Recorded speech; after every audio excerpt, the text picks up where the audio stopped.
So for my very next guest is this incredible singer and songwriter known by the name of Sarah Bernardo. She's also in a girl group and in a band. So I'm about to add Sarah into the live now to have a chat with Sarah about her incredible music. So yeah, let's add Sarah in and have a chat with Sarah. Hi Sarah, how's it going? Hey, good. How are you? I'm gonna put a filter on my face, I reckon, because I did way too much makeup. And You're perfect. now it's so, oh, that one's good. I'll just go with Yeah, this one. that's it. Well, thank you so much, Sarah, for coming onto the show tonight. It's such a pleasure having you on. To people that don't know who you are, Sarah, if you can give like a bit of backstory into yourself, and then we'll dive right into the questions. Cool. So my name's Sarah Bernardo. I am originally from Canada, but now I live in Australia. I've been doing music for probably the last, since I was in high school, like grade 9, I started writing songs and just kind of developed some bands and stuff from there. And here I am trying to slay it.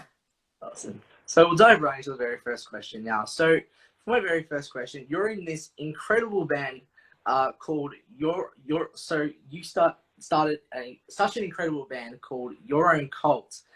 What was it like getting to start your own band? Like, So the truly, band is actually called Start Your Own Cult. yes. Yeah, it was a crazy ride to get to where we are today with these guys. We originally started playing together in a band called Dirty Spells. And then we kind of just went from there. Just had a bunch of like musical changes and whatnot. And we just decided that Dirty Spells wasn't what we were representing anymore. So we wanted to start something new and fresh that we were proud of. Thus came Start Your Own Cult. We released our first single in January, and we've been loving the feedback that we've been getting since then. Awesome. Well, can I just say, like, Start Your Own Cult. I've seen all your videos for Start Your Own Cult, and I have to say, like, I'm really impressed with like how much work and dedication you guys put into Start Your Own Cult. To people that haven't seen Start Your Own Cult, why do you recommend people check out Start Your Own Cult? I just think that we're trying to do some really new, fun, cool things, but also inspired by a lot of our influences. My Chemical Romance, Bring the Horizon. Alex loves his 70s style music and stuff. So we try to dabble in so many different genres and bring it into this one really cool thing. So yeah, definitely check it out if you haven't, and let us know what you think of the sound. Awesome. So on to my very next question. So what's the meaning behind Start Your Own Cult? Like, how did you form the name of Start Your Own Cult? So I think the main kind of reason is we were looking for a name change, and we felt that the genre that we were playing before, it didn't quite fit into the indie scene in Sydney, and it didn't quite fit into the heavy scene in Sydney. So we were never really in the groups of the musos. We're like, you know what, we'll start our own thing. And we really like the cult imagery and all that kind of stuff. So Start Your Own Cult came about by that. Awesome. So on to my very next question. So you're also in a girl group, such an incredible girl group, by the way, called Southbound. To people that haven't seen Southbound, definitely go support Southbound. So what was it like getting to form the group for Southbound? So Southbound first kind of came about as an idea by one of the band members, and I got asked on an Instagram message if I was interested in starting up this country girls group called Southbound. And I didn't, I didn't really like country music at the time. I've had this vendetta about country music for the longest time. But everybody's like, "Oh, you have such good a country voice." So I thought, what do I have to lose? So I went to the meeting. Everything sounded great. They showed me some demos and stuff, and I'm like, "Yeah, you know what? Cool. Like, we'll give this a try." And it's done amazingly well for the first year and a half that we've been a band. And yeah, we're just really looking forward to what's to come, especially after lockdown with tours, and more single releases and shows. So yeah. Awesome. So on to my very next question. So what girl groups inspired Southbound to form in the first place? Oh, see, it wasn't my idea to start Southbound. So I think like what they were kind of looking at in the industry is that there's just such a big lack of like female country musicians, and especially in a band. And we wanted to be that like no cares, like rock and roll bunch of girls that just drink and party, and yeah, we're always like the fun in the room. Awesome. So on to our next question. So to people that haven't seen Southbound, why do you recommend Southbound for people that haven't seen Southbound? Because we're like a couple hot chicks, and and we rock. We honestly put on such a good show, and we're only getting better as we practice together and get to know each other. And the band has just formed together so nicely in the last few months, especially. So on to our next question. So what made you decide as a person and especially as an artist, like to get into singing in the first place? And who would be your like all-time inspirational person or music artist in the music industry? So getting into music, I was always kind of raised in a musical family. My dad's one of those people that he can pick up an instrument and play it like flawlessly right off the bat. So kind of got into that, was in like church choirs, musicals, and then my dad gave me my first guitar in grade 6. I did a guitar project for a class, so I learned all about the guitar, and then I started writing songs in grade 9, and it's just kind of grown from there. I was always just like a singer with a guitar, but I wanted more. And all the music that I listened to, it was like heavy metal. I was like raised in mosh pits, getting punched in the face. So I was always trying to source that sound and learn how to make that sound and meet people with similar interests. So yeah, it's been a really wild ride from where I started in my music stuff. Some of the videos that you'd seen earlier on, like the Point of No Return and stuff, it's like me and my sister singing together. To now what's come of Start Your Own Cult and Southbound. Yeah, it's pretty cool. For influences, Amy Lee from Evanescence has always been a huge one for me. I am a massive fan of Gerard Way from My Chemical Romance. That has been like my favorite band of all time since I was in grade 5. I remember my dad, he took me to a My Chemical Romance concert when they came to London, Ontario. And the sound wasn't the best because it was in this big arena, but it was just such a good show. And at one point, I think this is where showmanship started for me, is Gerard Way said the F word about 1 million times in the set, but at one point he was just like, I want to see everybody's fingers in the air. And I'm in grade 5 just looking at my dad like, and he's like, don't tell your mom. And we're like, and it was definitely a memory that sticks with me. And yeah, and probably my last huge influence, Brendan Urie, Panic! At the Disco. Because I've seen them when they were doing their first album. I saw a concert of them, and it was just a huge show. They had circus performers. It was all theatrics, and he's such an amazing vocalist. Like, he's just so widely talented, and that definitely is one of the people that drives me to explore different avenues of music and explore different genres and bring them all into one thing. Awesome. So on to our very next question. So what does performing music mean to you, like especially as an artist standpoint? Performing music, I think the difference of like writing a song and showing to the world is one thing. That's kind of like an expression of self, an expression of experience, and drawing experience from other things. But actually performing it's more of a reward, because you go to a show and you're like, oh, nobody will know me. And then all of a sudden there's like faces there that you've never seen before. And they're there for your band. And there's people that know the words to your song. And it's just all surreal. And it's just kind of that big tap on the back. And what we haven't been able to see, especially during lockdown, like with Southbound, we've had 2 #1 country radio singles. And we haven't been able to go and do those big shows and do those festivals where there's people that are like, oh my God, like it's Southbound. And they're like, na, na, na, na, na, na, na. So yeah, but I think we'll get there. And yeah, I love performing on a stage. It's almost like you black out when you walk onto that stage. And by the end of it, you're just like, oh, that was cool. And you want to do it again. That's awesome. So on to our very next question. So if you could work with any top 3 music artists in the music industry, who would they be and why? Okay, probably Ollie Sykes, Bring Me the Horizon, because I think he's mad. And then, yeah, Gerard Way. I obviously have followed him throughout my whole growing of music, and just like hearing his interviews. And I don't even know what I would say to him. He's probably one of my biggest heroes, but I don't feel like I'd have anything to say to him that he wouldn't be like, that he hasn't heard before. I don't even know if I'd want to meet him, to be honest, because I wouldn't want to be a disappointment. Yeah. And third, third. Who do I love? I love so many artists. Like it's really hard.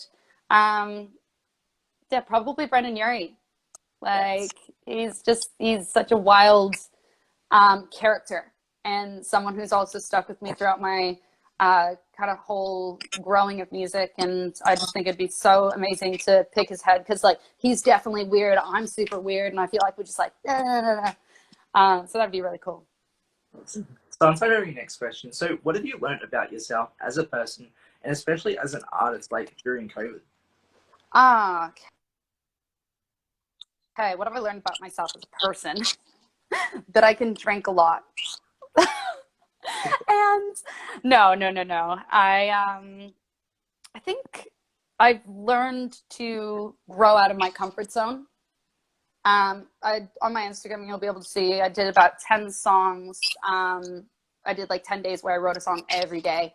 And I noticed that I was kind of like stepping over certain like words and melodies and stuff. And just to kind of like push past that and keep pushing and keep pushing and pushing yourself to write every day. And I guess I've just like learned how much resilience I have to like certain environments and whatnot. And sorry, what was the other part of the question? Yeah, what have you learned about yourself, like as a person, and especially as an artist, like during COVID? The artist thing. That I'm not defined by one thing. And I've always been told, I put out an EP a couple of years ago, just a solo EP. It's called Red Wine. There's 5 songs on it, and they're all vastly different.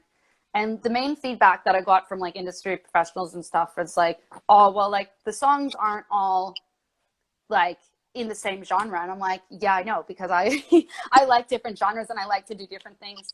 And that's what I love about Start Your Own Cult, is we are bringing in so many different elements to the cult. And I'm able to express differently into this one thing, and we're not letting people be like, well, that's actually not this genre, so I'm going to go pass. And then as well, just like not caring so much what people think. A couple years ago, when I first moved to Australia, I was working in this bar, and right beside it was a cafe. And this one guy that worked there, he said to me that he's like, you're really cool. I just think that you care too much about what other people think about you. And that really stuck with me for like, since then. I've just kind of like, yeah, why am I trying to please other people when, if they're not going to like me like this, who I am, or like who I'm pretending to be or whatever, then they're not going to like me later down the road. So just like, this is who I am. This is what I do. You're either going to like it or you're not going to. It's your choice to come along for the ride. Awesome. Sounds like a very next question. So what are like the positive and negatives into creating your own music? And how do you get through those like negative moments as an artist? Writer's block is definitely one of them, where you just feel defeated. I think I hit that about day 5 in the songwriting thing. I'm sitting there and I'm writing and I'm just like, what am I talking about? And you're like, I don't have anything left in me to give. But then you stand up, you do a little walk around, you're like, that's the idea. And then you just kind of run with it. Negatives to being an artist as well, especially being a female in the industry, you're always kind of like, look this way, be this skinny, do all these things to get the fans and get people's attention. And it kind of is a little bit soul sucking, because you want to be able to look at a photo of yourself and not think, oh, I'm not as skinny as this artist, or oh, I'm not as pretty as this artist. So just trying to get those negative thoughts out of your head. Probably the last negative thing, social media. Yeah. Like if I didn't do music, I probably wouldn't have social media, to be honest. I just don't like, personally, I don't think that I have anything in my personal life that I care about sharing to the world. But as a musician, you have to be on Instagram and Facebook and all these things, and you're constantly posting on a release day. It's just like the worst day for you, because you're like reposting, posting this, putting it on this platform, putting it on this platform. And it's like it's exciting, but at the same time, it's just like, oh my God, I don't want to look at my phone anymore. But yeah, there's so many other positives that come along with being an artist as well. And like I said before with the shows, you step on that stage and you see those people singing your song. Walking into one of my mates today, he said to me that he was in a Kohl's in Merrickville and he heard one of our Southbound songs, This Is Us, like on the thing. And I was just like, that is so cool. Cause I heard my song once when I was shopping in World Square. I was in like a clothing shop and I was just like, that's me. Yeah, so like little wins, little exciting things. They all come along with the negatives though, but you just keep battling through it. Yes, awesome. So on to maybe last question. So what's like next for you, like music wise, that you would like to announce on the show for the rest of 2021? Okay, so Southbound definitely has another single coming out very soon, coming to your ears. And so to Start Your Own Cult, we're looking to release another single very close down the road to this one that we released last week. We're also planning a music video. Lockdown, these restrictions have kind of pushed us back on filming and whatnot, but we definitely have some plans in place. In terms of shows and tours, Southbound has a Queensland date for Savannah and the Round in October. And then Start Your Own Cult is also planning a Queensland tour in October as well, and a couple more shows on there. So stay tuned on my socials. I'll be posting everything up there, and hopefully we can see you at a show. Awesome. Well, would you like to perform a song on the show, by the way, Sarah? Oh my God. Yeah, I have to get my guitar. Give me a minute. Okay. All right, 1 second.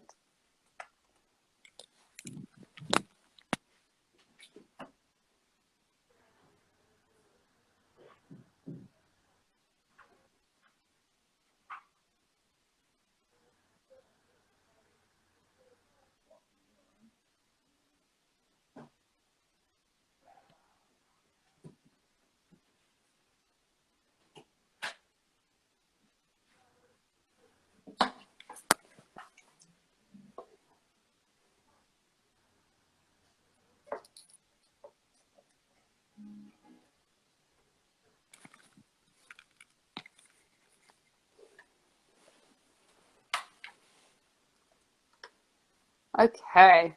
I'm kind of thinking what song I should do. I might actually unplug my headphones for this if that's all right. Yeah. So I think it might come through my phone. Okay.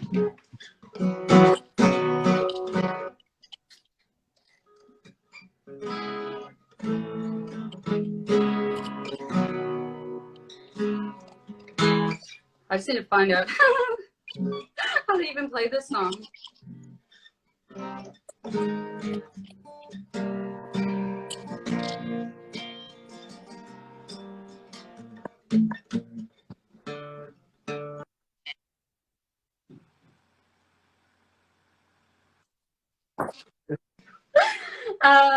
Yeah, cool. I'll play charades because off the top of my head, I completely forgot that I was performing today. This is how professional I am. I'm like all music'd out. I've been on TikTok like all day. It's crazy.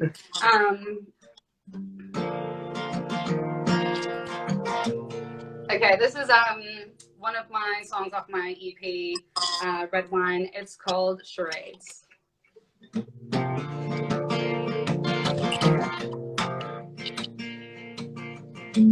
Got the words, I've got the actions, never lacked in satisfaction, playing games with the ones you love. You play the land, I'll play the big C. You got your cards, I've got my weapon, and I'm falling in love with the way it was. I don't care if it's all a big charade. As long as I have money, I'll make you play the game. Say the word and I'll play this part. Already fooled my little heart. I with you.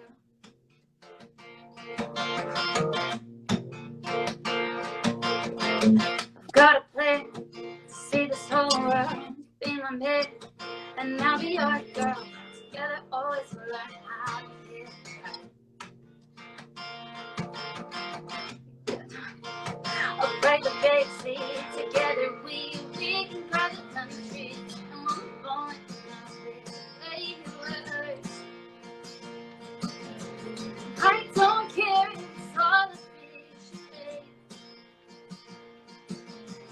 Once I have money, I might get it again. Just say the word and I'll play this part.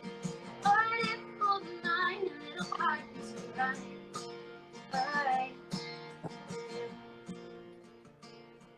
When the world stops and we're spinning, it's only just beginning. Now love forms so quickly. When you fall in love, it's easy. So it's you be you, I'll be me. We'll both be oh so happy. Love forms so quickly. When you fall in love, it's easy. And I don't care if it's all a big charade. As far as I have money, I get away the game. Just say the way and I'll play the part. Heart it for mine, a little heart is behind. I with you. It's running away with you. Yes. Yes, Sarah. Well, can I just say thank you so much, Sarah, for coming onto my show. It's been such a pleasure having you on the show tonight. Do you have like any last final thoughts that you'd like to give to people on the show? No, just if you're an artist as well out there, and the little bits like me, just keep going strong. Like we need music in the world, and I know this is a really hard time to try to be a musician and try to express yourself when you just keep getting kicked back, but keep going forward, because there's going to be great things at the end of this.